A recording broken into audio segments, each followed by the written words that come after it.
மீனா எல்லா உண்மையும் சொன்னதுக்கப்புறம், இங்க பாண்டியன் வந்துட்டு மீனாட்ட சொல்றாங்க, "ஏப்பா இப்போ மயில் எங்கப்பா இருப்பாங்க?" அப்படின்னு சொல்லிட்டு. ஏங்க மாமா?" அப்படின்னு சொல்லி கேட்குறப்போ, "இல்ல எங்க இருப்பாப்ல? வீட்ல தானே." அப்படின்னு. "இல்ல மாமா, இப்ப வேலைக்கு போயிட்டுருக்காங்க." "வேலைக்கா? வயித்துல குழந்தையோட வேலைக்கு போயிட்டுருக்காங்களா?"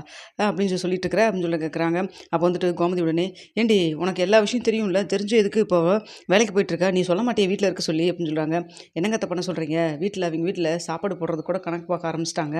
அந்த அக்காவ அவ்வளோ தூரம் வந்துட்டு அவிங்க அம்மா ரொம்ப பேசியே வந்து ரொம்ப கஷ்டப்படுத்திட்டு இருக்காங்க. அதனால வீட்ல அவங்கனால இருக்கவே முடியல. சாப்பாட்டுக்கு கூட கணக்கு பார்க்குறப்போ அவங்க என்ன பண்ணுவாங்க? சாப்பாட்டு செலவுக்காவது வீட்டுக்கு குடுக்கணும்ல. அதனால தான் எனக்கு வேலை இருந்தா ஒண்ணு பார்த்து சொல்லுன்னு சொன்னாங்க.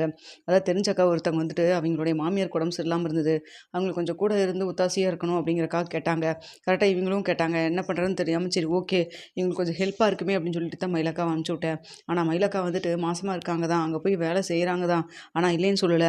ஆனா அங்க ரொம்ப சந்தோஷமா இருக்காங்க. வீட்ல இருக்கிற பிரச்சனையும் அவங்களுக்கு மறந்த மாரி இருக்கு. உண்மைய சொல்லப்போனா, முன்னாடியெல்லாம் அழுதுகிட்டும், புடிச்சுக்கிட்டும் ஒரு மாதிரி இருப்பாங்க. இப்பலாம் ரொம்பவே வந்து ஸ்ட்ரென்த் ஆயிட்டாங்க. அப்படின்னு சொல்லிட்டு இருக்காங்க. அப்போ உடனே சரவணன் வந்துட்டு, "ஆமாமா, அதான் தெரியுமே. ரோட்ல பார்த்தனே எல்லாத்துக்கிட்டயும் பேசிக்கிட்டு, ஜாலியா சிரிச்சுக்கிட்டு போயிட்டு வந்துட்டுருக்கிறா. அவனால நம்ம தானங்க கஷ்டப்பட்டுட்டு இருக்கிறோம்." அப்படின்னு சொல்லிட்டு இருக்கிறாங்க. இத பார்த்தோன்னே கோமதி சொல்றாங்க, "டேய் நீ இதுக்கு மேல எதுவும் பேசவே கூடாதுடா. மயில பத்தி நீ இனிமேல் பேசவே கூடாது. வாயே தொறக்கக்கூடாது. ஏன்னா உனக்கும் அந்த குழந்தைக்கும் சம்மந்தம் இல்லைன்னு வேற பேசியிருக்கியா? அ எந்த பொண்ணா இருந்தாலும் இந்த விஷயத்துல அப்படிலாம் சொல்ற வார்த்தையெல்லாம் ஏத்துக்கவே முடியாதுடா. நீ பண்ணதெல்லாம் சரியே இல்லடா." அப்படின்னு சொல்லிட்டு இருக்காங்க. "ஏய் கோமதி விடு. அதான் பேசுறது பேசியாச்சுல்ல. அதான் நீ 2 அவன கன்னத்துல அடிக்கவும் செஞ்சுட்டியல்ல. விடு பார்த்துக்கலாம்." அப்படின்னு சொல்லிட்டு, உடனே மீனாகிட்ட வந்துட்டு, "மயிலுக்கு கால் பண்ணி வீட்டுக்கு வர சொல்லுப்பா." அப்படின்னு சொல்றாங்க. "மாமா என்ன மாமா சொல்றீங்க?" "மீனா, மயிலுக்கு கால் பண்ணி வீட்டுக்கு வர சொல்லின்னு சொன்னேன்." அப்படின்னு சொல்றாங்க. "எதுக்கு மாமா?" அப்படின்னு சொல்லி கேட்கிறப்போ, கோமதி உடனே வந்துட்டு, "எதுக்குன்னு சொன்னா தான் நீ சொல்லுவியா? அதான் உங்க மாமா சொல்றாருல்ல, உங்க மாமாவுடைய வார்த்தைக்கு மதிப்பு குடுக்க மாட்டியா நீ?" அப்படின்னு சொல்றாங்க. "அப்படி இல்லங்க அத்த. அவிங்க கேட்பாங்கல்ல. நீ சும்மா சொல்லு. நாங்க தான் வர சொன்னோன்னு சொல்லு. வராம இருந்துருவாளா என்ன?" அப்படின்னு சொல்லிட்டு இருக்காங்க. "அதுக்கு இல்ல. அப்புறம் என்ன? கூப்பிடு." அப்படின்னு சொல்லிட்டு இருக்கிறாங்க. அப்போ வந்துட்டு மீனாவும் வந்து மயிலுக்கு கால் பண்ணுறாங்க. மயிலும் வந்துட்டு ஃபோன் எடுக்குறாங்க. "என்ன மீனா சொல்லு, ஆஃபீஸ்ல இருக்கிற டைம் நேரம் நீ இப்போ கால் பண்ணுற?" அப்படின்னு சொல்கிறாங்க. "இல்லைக்கா, நீங்கள் வீடு வரைக்கும் வர முடியுமா?" "ஏன்பா எங்கே? உங்கள் அப்பார்ட்மெண்ட்டுக்கா?" "இல்ல, இல்ல அங்கே இல்லை. இங்கே நம்ம மாமா அத்தை வீட்டுக்கு தான்." அப்படின்னு சொல்கிறாங்க. "எதுக்கு மீனா அங்கே? அங்கே வந்து தேவையில்லாமல் பிரச்சனை தான் ஆகும்." அப்படின்னு சொல்கிறாங்க. "இல்ல, இல்ல மாமா தான் வர சொன்னார்." அப்படின்னு சொல்கிறாங்க. "யார் சொல்கிறீங்க?" "மாமா தான், மாமாவும் அத்தையும் தான் வர சொன்னாங்க." அப்படின்னு சொல்கிறாங்க. "எதுக்கு மீனா? ஏதாவது பிரச்சனை ஆயிடுச்சா? ஏதோ உண்மையை சொல்லிட்டியா?" அப்படின்னு சொல்கிறாங்க. "அக்கா ஃபோனில் எதுவும் பேச முடியாதுக்கா. வீட்டுக்கு நேரில் வாங்கக்கா." அப்படின்னு சொல்கிறாங்க. "இல்ல மீனா, அது வந்து அக்கா நான் என் ஃப்ரெண்ட் அக்காகிட்ட கூப்பிட்டு நான் சொல்லிக்கிறேன். அவிங்க வர டைம் ஆயிடுச்சுல்ல. அவிங்க வந்தோனே கொஞ்சம் விட்டுட்டு கிளம்பி வாங்கக்கா." அப்படின்னு சொல்றாங்க. "இல்ல மீனா, அது வந்து சொன்னா கேளுங்கக்கா." அப்படின்னு சொல்றாங்க. "சரி மீனா, நீ சொல்றேங்கிறக்கா நான் வரேன். ஏதாவது பிரச்சனையாச்சு அத சொன்னாங்கன்னா அடுத்த நிமிஷமே நான் கிளம்பிருவேன்." அப்படின்னு சொல்றாங்க. "சரிங்கக்கா பார்த்துக்கலாம். நீங்க வாங்க." அப்படின்னு சொல்றாங்க. ஃபோன வச்சதுக்கப்புறம் வந்துட்டு பாண்டியன் கேட்குறாங்க, "என்னாச்சுப்பா வராங்களா?" அப்படின்னு சொல்லி கேட்குறாங்க. "வராங்க மாமா." அப்படின்னு சொல்லிட்டு இருக்கிறாங்க. அப்போ உடனே வந்துட்டு, "அப்பா நான் ஒரே ஒரு தடவ ஒரு விஷயத்த மட்டும் சொல்லிக்கிறேன். கேட்டுக்கப்பா." அப்படின்னு சொல்றாங்க. அப்ப சரவணன் பேசுறத பார்த்தோன்னே கோமதி வந்துட்டு, "நீ வாயே தொறக்கக்கூடாதுடா. நீ கொஞ்சம் அமைதியா இருடா. நீ எல்லாம் இப்படி பண்ணுவீன்னு நான் நினைக்கவே இல்ல." அப்படின்னு சொல்றாங்க. "அம்மா நான் சொல்றது என்னன்னு மட்டும் கொஞ்சம் கேளுங்கம்மா." அப்படின்னு சொல்லிட்டு இருக்காங்க. "என்னடா சொல்லப் போற? என்ன சொல்லப் போற? மறுபடியும் அந்த குழந்தைக்கு எனக்கு சம்மந்தமே இல்ல அப்படின்னு சொல்லி சொல்லப் போறியா?" "இல்லம்மா அப்படிலாம் நான் ஒண்ணும் சொல்ல வரல. வேற என்ன சொல்லப் போற?" அப்படின்னு சொல்லி கேட்குறாங்க. "இல்ல நீங்க அவசரப்பட்டு ஏதோ முடிவு பண்ணி மறுபடியும் அவள வீட்டுக்குள்ள விட்டுறாதீங்க. அவ பேசின பொய் பித்தலாட்டமெல்லாம் இன்னும் என் காதுக்குள்ளேயே இருக்குது. அப்படி பொய்யானவங்களோட எல்லாம் வாழணும்னு அவசியமே இல்லைங்கம்மா." அப்படின்னு சொல்லிட்டு இருக்காங்க.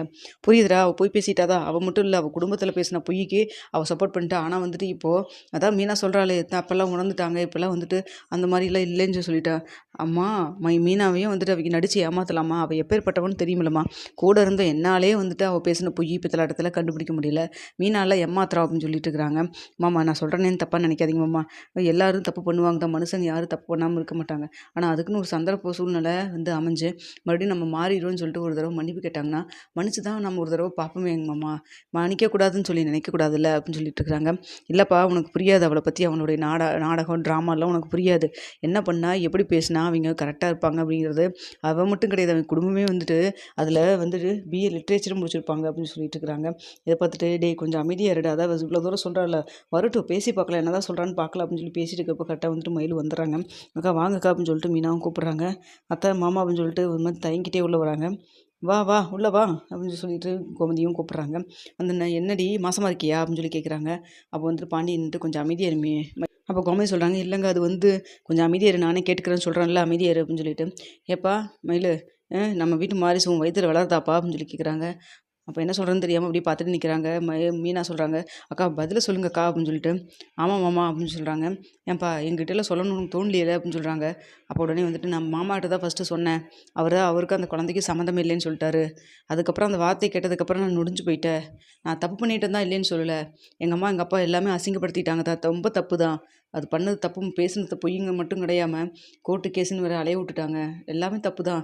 அத நான் புரிஞ்சுக்கிட்டேன். எங்க அம்மா அப்பாட்டயும் நான் வந்து பேசிட்டேன். அவங்க பண்ண தப்பு இல்லன்னு சொல்லிட்டு.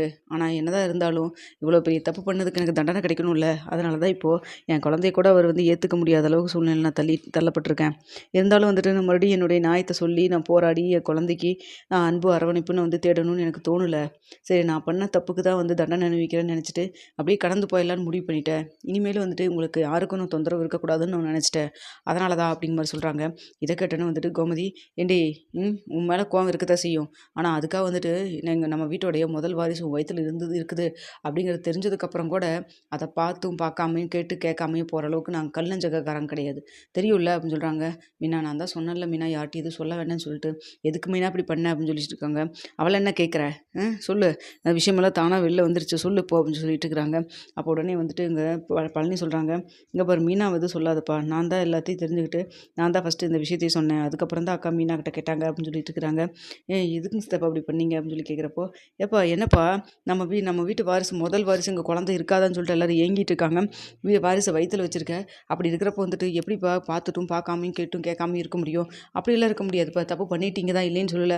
அந்த தப்பு எப்போ கரெக்ட் ஆகும்னு தெரியல. அதுக்காக வந்துட்டு நான் உன்னைய கவனிச்சுக்க முடியாம எங்க வீட்ல ஆளுகள்லாம் யாரும் இருக்க முடியாதுல்ல" அப்படின்னு சொல்லி பேசிட்டு இருக்கிறாங்க.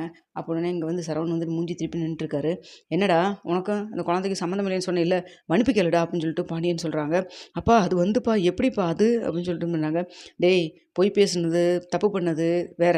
சரியா? ஆனா அதுக்காக நீ ஒரு பொண்ணுக்கு துரோகம் பண்ற மாரி இப்படி ஒரு பெரிய வார்த்தைய நீ சொல்லியிருந்திருக்க கூடாதுல்லடா" அப்படின்னு சொல்றாங்க. "இல்லப்பா அது வந்து" அப்படின்னு சொல்றப்போ கோமதி வந்துட்டு, "டேய் இன்னும் 2 கணத்துல சாத்திருவோம் பார்த்துக்கோ. ஒழுங்கா மன்னிப்பு கேளுடா மயில்கிட்ட" அப்படின்னு சொல்றாங்க. "அத்தை மன்னிப்பெல்லாம் எதுவும் வேண்டாங்க அத்தை. அவிங்க மனசார வந்துட்டு அவிங்க பண்ணது தப்புன்னு சொல்லி புரிஞ்சுட்டாவே போதும். நான் உண்மையாலுமே வந்துட்டு நான் வந்து பொய் பேசினதா இல்லைன்னு சொல்லல. ஆனா இவருக்கு நான் உண்மையா தான் இருந்திருக்கேன். இவர வந்துட்டு ஏமாத்தணும்னோ, இல்ல மனசார வந்து இன்னொருத்தன நெனச்சது கூட கிடையாது. அந்த அளவுக்கு தான் நான் வாழ்ந்திருக்கேன். அவர் தப்பா பேசினா பரவால்ல. ஆனா அதுக்காக மன்னிப்பெல்லாம் கேட்கணும்னு சொல்லாதீங்க. நான் எத்தனையோ தப்பு பண்ணிட்டேன்ல" அப்படின்னு சொல்லிட்டு இருக்கிறாங்க. "பாத்தீங்களா? அவ எங்க சுத்தி எங்க வரான்னு பாத்தீங்களா?" அப்படின்னு சொல்லிட்டு பாண்டியன் கிட்ட சரவணன் சொல்றாங்க. "என்னடா சொல்ல வரா? என்ன சொல்ல வரா? ஒழுங்கா மன்னிப்பு கேளுடா. பெருந்தன்மையா வந்துட்டு பரவாயில்லன்னு சொல்லிட்டு இருக்கிற, பார்த்துட்டு நின்னுட்டு இருக்கிற" அப்படின்னு சொல்லிட்டு இருக்கிறாங்க. "இல்ல மாமா, அவர் எதுவும் மன்னிப்பு கேட்க வேண்டாம். இவ்வளோ தூரம் எனக்கு ஏன் மதிப்பு குடுத்து, இவ்வளோ தூரம் என்னைய கூப்பிட்டு பேசின வரைக்கும் சந்தோஷம் தான். ஆனா என்ன, நான் வந்துட்டு மாசமா இல்லாம நான் உங்ககிட்ட வந்து பேசினேன்னா அது வேற. வயித்துல குழந்தை இருக்குது அப்படிங்கிறதுக்காக தானே என்னைய வந்துட்டு கன்சிடரே பண்ணீங்க. பரவால்ல, இதுக்கு வந்து நான் நல்லதா எடுத்துக்கிட்டா, கெட்டதா எடுத்துக்கிட்டான்னு எனக்கு தெரியல. ஆனா நீங்க நெனைக்கிற மாரிலாம் கிடையாது. குழந்தைய பத்திரமா நல்லபடியா பெத்து வளர்த்துவேன்னு சொல்லி எனக்கு நம்பிக்கை இருக்குது. நான் இனிமேல் இந்த வீட்டுக்கு வந்து வாழணும், எல்லாத்துக்கும் பாரமா இருக்கணும், எல்லாத்தையும் வந்துட்டு கஷ்டப்படுத்தணும் அப்படின்லாம் நினைக்கவே இல்ல. தெரிஞ்ச வரைக்கும் சந்தோஷம் தான். நீங்க கவலைப்படாதீங்க. உங்களுடைய பேரனோ, பேத்தியோ நான் பத்திரமா பெத்து குடுத்துருவேன்" அப்படின்னு சொல்லிட்டு இருக்கிறாங்க. இத பார்த்துட்டு இருக்கிற உடனே வந்துட்டு சரவணன், "அதான் பெத்து குடுத்துருவேன்னு சொல்லிட்டால்ல. அப்புறம் என்ன அந்த குழந்தை பொறந்தோனே நம்ம எடுத்துட்டு வந்துடலாம்" அப்படின்னு சொல்றாங்க. "பெத்து குடுத்துருவேன்னா, பெத்துட்டு அந்த குழந்தைய நானே தான் வளர்த்தணும்னு இருக்கேன். அதான் அந்த குழந்தைக்கு உங்களுக்கு சம்மந்தம் இல்லைன்னு சொல்லிட்டீங்கல்ல. இனிமேல் வந்துட்டு நான் படுற கஷ்டத்தையோ, வேதனையோ அது தெரிஞ்சுக்க வேண்டாம். ஆனா பத்திரமா நல்லபடியா நான் வளர்த்திருவேன். நான் கிளம்புறேன். மீனா, நான் கிளம்புறேன் மீனா" அப்படின்னு சொல்லிட்டு கிளம்பிர்றாங்க.